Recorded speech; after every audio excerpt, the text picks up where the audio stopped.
عليكم ورحمة الله وبركاته. المرة دي جايب لكم حاجة جديدة هتنفع أصحاب التكاتك وأصحاب العربيات برضه.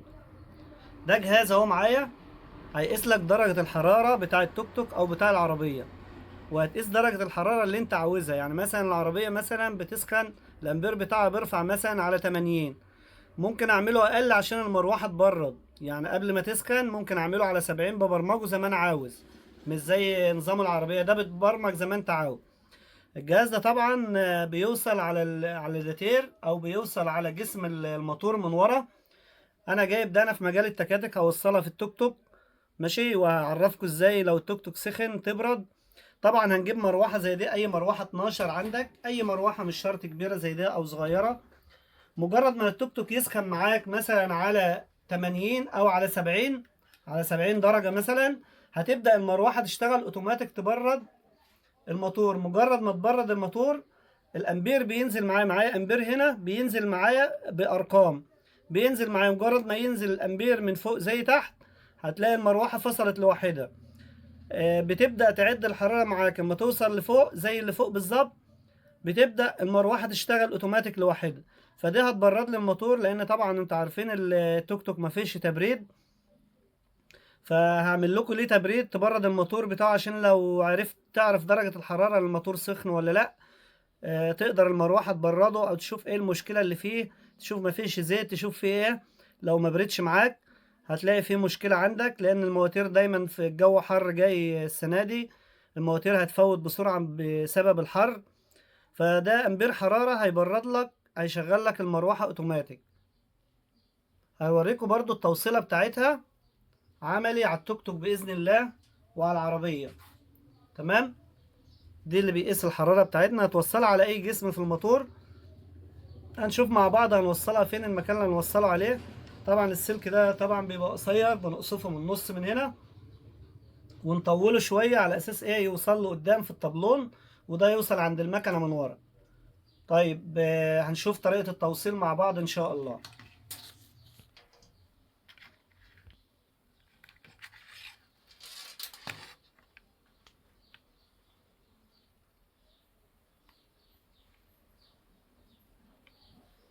ده اسم الجهاز أهو عشان حد عاوز يشتريه ولا حاجة.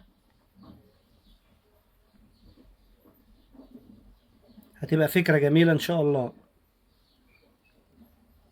أي مروحة 12 هتركب عليها، هتوديها الكهربائي يوصل لك التوصيلة بتاعتك وهتبقى تمام إن شاء الله.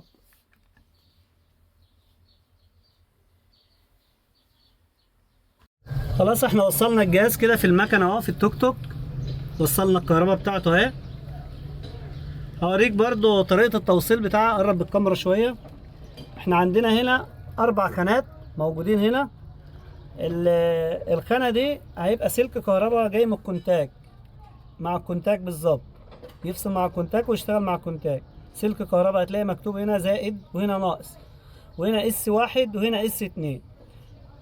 طريقة التوصيل ازاي؟ السلك اللي جاي كهرباء ده جاي من كهربة المكنة، معدي على كتاوت، بيركب له كتاوت كهرباء، كتاوت 12 عشان يتعمل له تقوية. تمام. السلك اللي هو الأرضي معمول زي نظام كوبري اهو. لو بصيت هنا سلك يعني جاي على مرحلتين زي نظام كوبري اهو، معدي هنا اهو على اس 1. يعني جاي السلك ده جاي من تحت اهو، السلك ده جاي من على الكتاوت، من على الارض من تحت، جاي من الكتاوت اللي هو الارضي. تمام.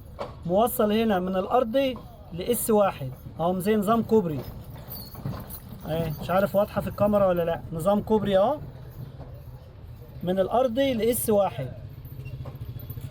تمام.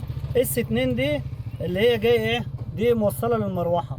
يعني اس 2 دي موصله للمروحه، سلك للمروحه واصل للمروحه مباشر. ده بياخد كهرباء طبعا على المروحه ورا، عشان اول ما تاخد الحراره بتاعتها المروحه تشتغل اوتوماتيك. طبعا السلك اللي قلنا هنقصفه ونطوله اهو، بقيه القطعه بتاعته اهي،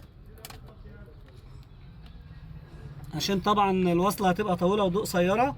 قصفناه من هنا اللي طالعه من الجهاز اهي، قصفناه وطولنا سلك عشان يوصل لنا للمروحه ورا اهو.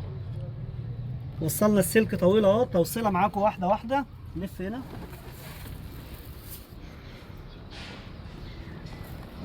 طبعا موصلين هنا كتاوت اهو، الكتاوت هنا اهو. السلك الكهرباء جاي من المباشر اهو، جاي من سلك الكونتاك المباشر، معدي على الكتاوت، وطالع من الكتاوت بقى السلك الارضي، وطالع هنا ايه سلك المروحه، معدي على الكتاوت ومعدي ورا اهو. نفس التقسيمه بالظبط اهي، كهربائي اللي بيعملها طبعا اهي. ده كتاوت اهو، وصلنا فيه السلكين. هنا زي نظام كوبري برضو، نظام الكهرباء، نظام كوبري زي اللي فوق بالظبط. ونظام الارض جاي من فوق وجاي من تحت هنا على المروحه اهو. بياخد لقطه من الكتاوت، يدي شغل المروحه ورا، بيديله الامر من الجهاز من فوق اهو. طبعا السلوك طولناه اهي زي ما انتم شايفين، معانا بزياده. ده طبعا السلك ده هيوصل في المروحه.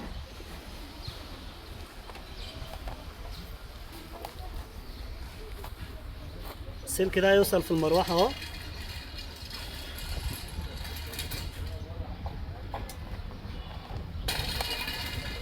وده طبعا هيبقى ارضي، هيوصل في اي ارضي، نوصله لو يكن في اي ارض موجود قدامنا.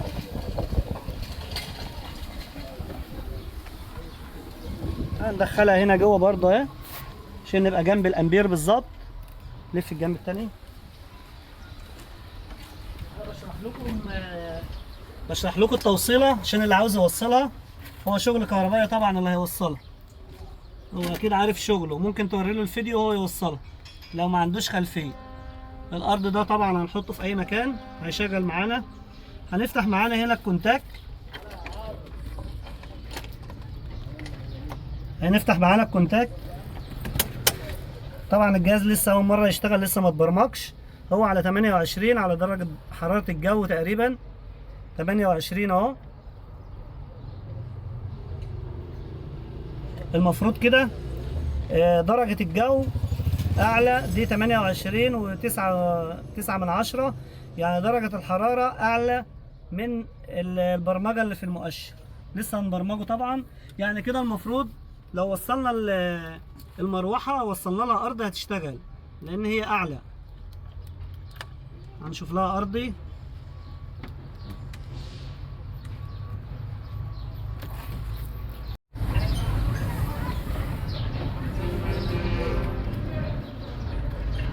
هو كده لسه الامبير بيرفع معايا اهو، 24 وهنا 28. اول ما يوصل 28 ماشي هتلاقيه اشتغل اهو. بص مع التدليك مثلا انا ممكن اسخن الحته دي، شوف بيرفع معايا بسرعه. بص على الامبير، قرب للامبير اهو. المروحه معانا اهي، ودع المروحه. المروحه هتشتغل اهي، هتشتغل اوتوماتيك لوحدها.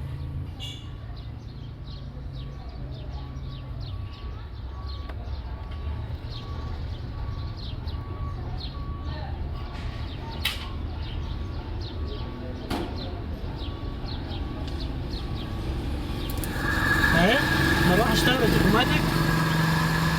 اول ما رفع عن ال 28 بقى 29، قام على طول ايه المروحه شغاله اوتوماتيك اهو. اول ما احط ده هنا قدام الهواء يبرد، اول ما احطه قدام الهواء يبرد الامبير هينزل معايا هناك. ودع الامبير هتلاقيه بينزل واحده واحده. ودع الامبير، الارقام بتنزل اهي.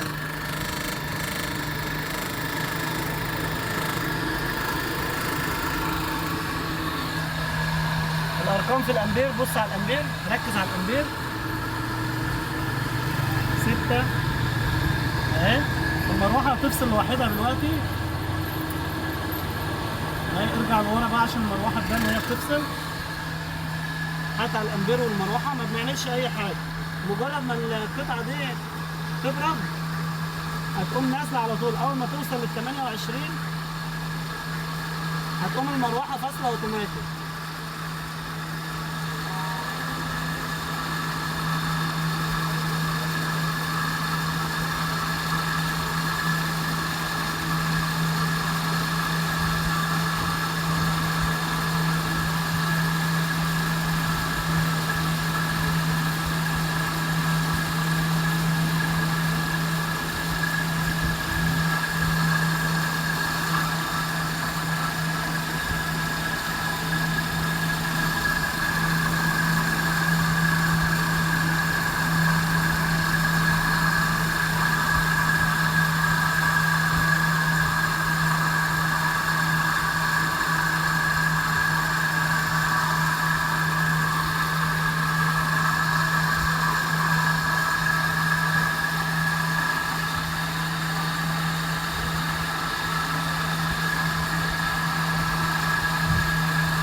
الاير بينزل معايا اهو.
هي خلاص قربت تفصل. طبعا في المكنه مش هتقعد المسافه دي، لان طبعا تبريد الموتور هو اللي بيبرد لي دي، ما بيبقاش عليا كده.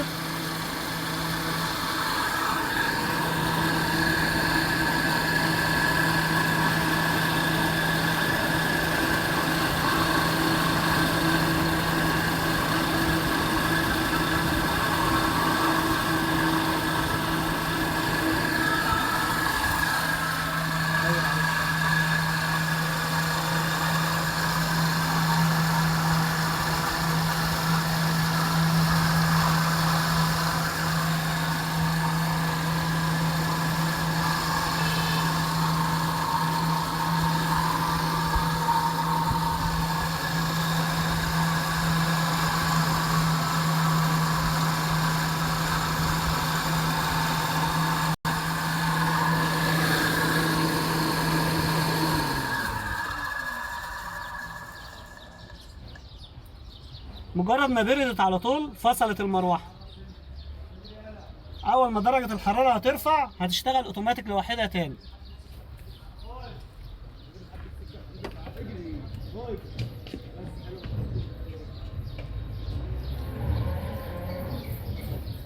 درجه الحراره بترفع معانا اهي. ركز على المروحه، هتشتغل اوتوماتيك لوحدها. بقت 28 اهي. اول ما تبقى 29 المروحه هتشتغل اوتوماتيك لوحدها.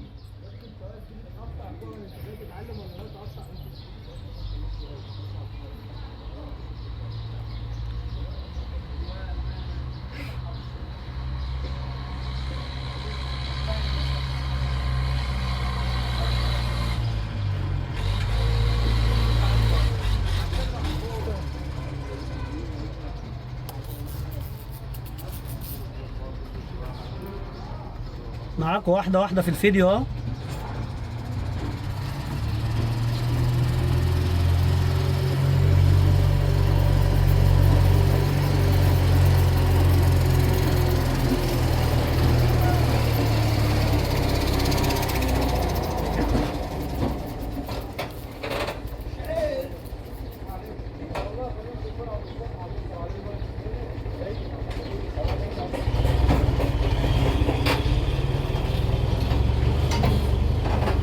ممكن يقيس لك حراره الجو برضه. اهي المروحه اشتغلت اوتوماتيك لوحدها اهي.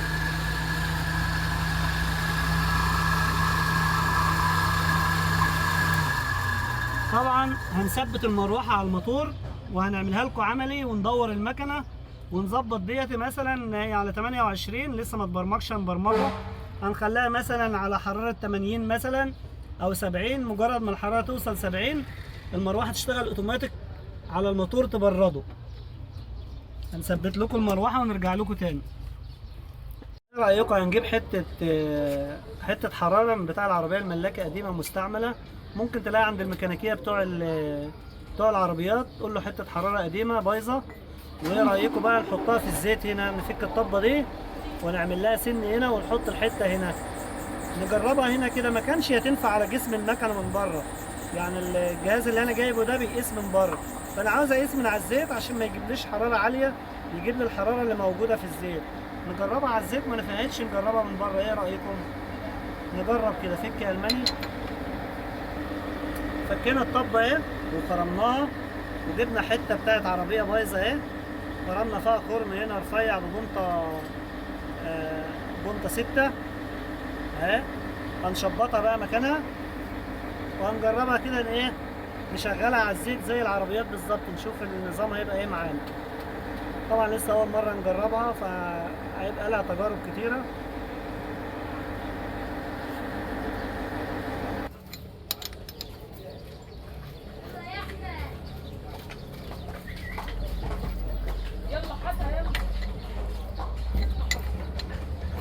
بس كده هنجيب الحته بتاعتها بقى اهي، بتاع الجهاز اهي، خرمين لها هنا. طبعا هنحطها هنا بس كده، هنبقى نلزقها بعدين لو المشروع ايه نجح، هنبقى نلزقها. بس لا روح نجيب لسه. هتبقى بالشكل ده كده. هنطلع بقى نجرب ونشوف النظام ايه، وهنقول لكم في الفيديو برضه نجحت ولا لا. هي درجة الحرارة احنا ظبطناها على 40 عشان ما نمشيش كتير، لان طبعا عاوز اقل حاجة 10 15 كيلو عشان اوصل لدرجة 70 مثلا، فعملناها على درجة قليلة ومشينا حوالي مثلا 3 كيلو اهو. درجة الحرارة رفعت معايا 49 درجة وتحت كام 40 كده. هننزل نلاقي المروحة ايه اشتغلت، يعني كده المروحة اشتغلت لان الحرارة بدأت تنزل اهي.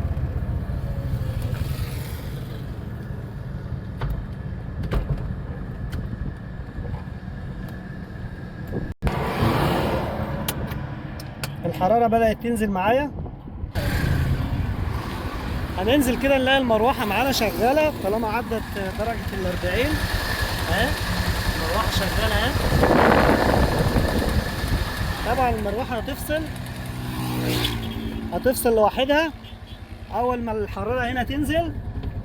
هي مثلا الحرارة 51 اهي، هتبدأ تنزل معانا واحدة واحدة. احنا ماشيين برضو. طبعا هو الامبير ما بيرعش كده، هو باين في التليفون بس كده في الموبايل باين اللي هو بيرعش، بس الارقام ثابته.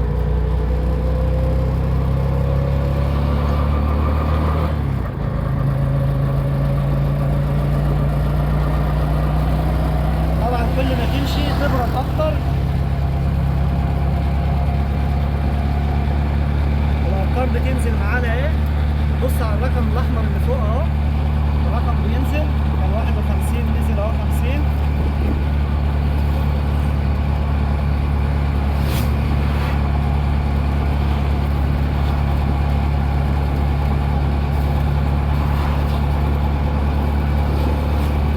بقى 48 معانا اهو، كل شويه الرقم بينزل.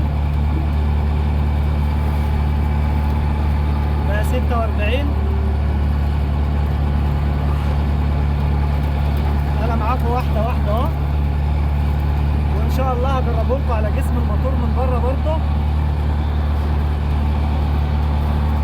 هي المفروض بتتجرب على الداتير بتاع الميه، احنا بنجربها على الزيت عشان طبعا التوك توك تبريد هواء.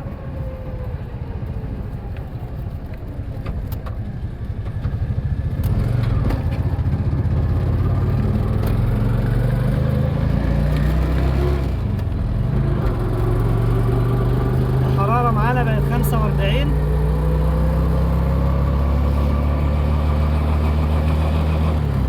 طبعا احنا ان شاء الله هنبرمجها على 70 كده ونجرب، لان طبعا 40 ما تنفعش، الجو هيبقى حر وكده، فنعملها على 40 مبرمجه على 40 علشان ما نمشيش مسافه طويله بس. تمام.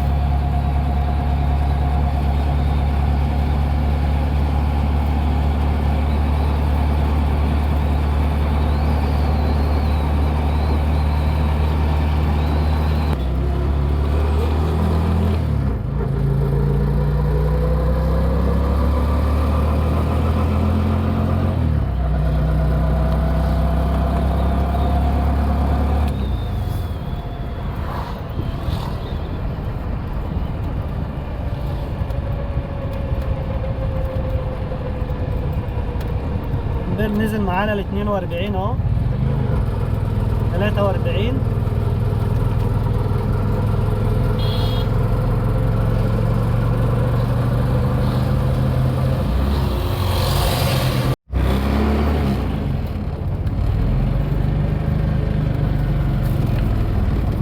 الحرارة بدأت تنزل اهي.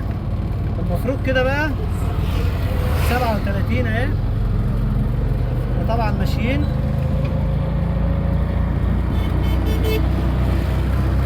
الحرارة بدأت تنزل معانا 33 32 كده. هننزل نلاقي المروحة ورا، هننزل نلاقي المروحة فاصلة معانا اهي. كده الحرارة بتنزل معايا على طول اهي 25 اهي. كده المروحة هننزل نلاقيها فصلت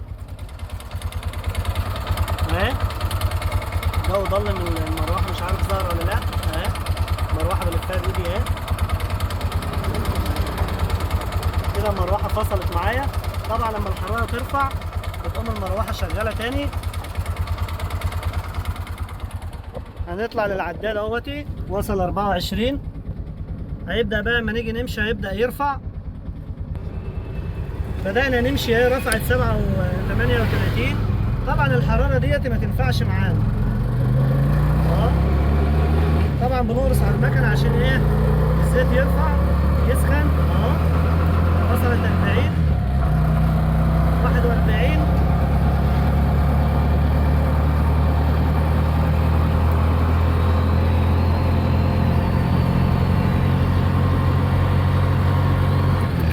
طبعا بنقرص على المكنة عشان ايه؟ تسخن معانا. هي المفروض مش درجة الحرارة دي اللي هتشتغل، اقل حاجة هعمل درجة الحرارة 70 او 80. ونعملها واطية جدا عشان ايه؟ عشان تشتغل معايا بدل ما اروح مشوار طويل ولا حاجة اهو. الحرارة وصلت معايا 40 تاني، رفعت تاني. اول ما تطلع 41 هننزل نلاقي المروحة شغالة.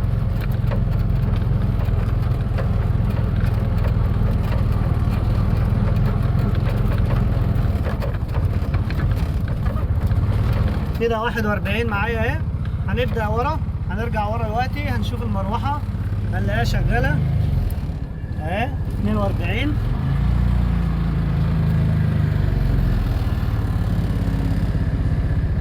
اهي. هنرجع ورا نشوف المروحة اشتغلت ولا لا اهي. المروحة اشتغلت، المروحة شغالة اهي.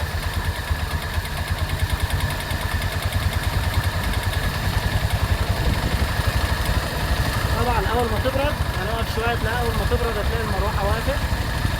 طبعا هي لسه ما سخنتش جامد.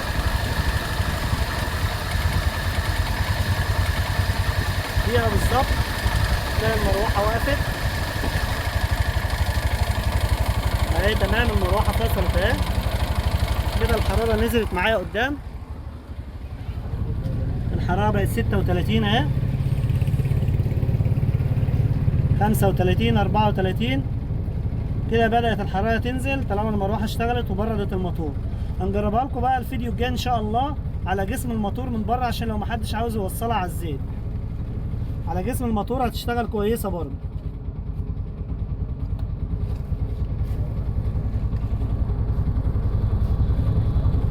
الحرارة بتنزل واحدة واحدة اهي. 31. بص على العداد اللي فوق، اللي تحت ثابت.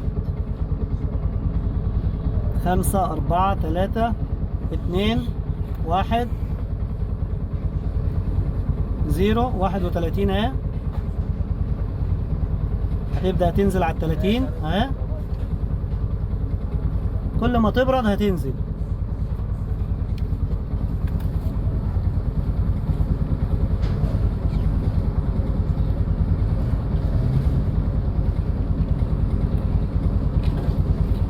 كده هتنزل على 29 اهي.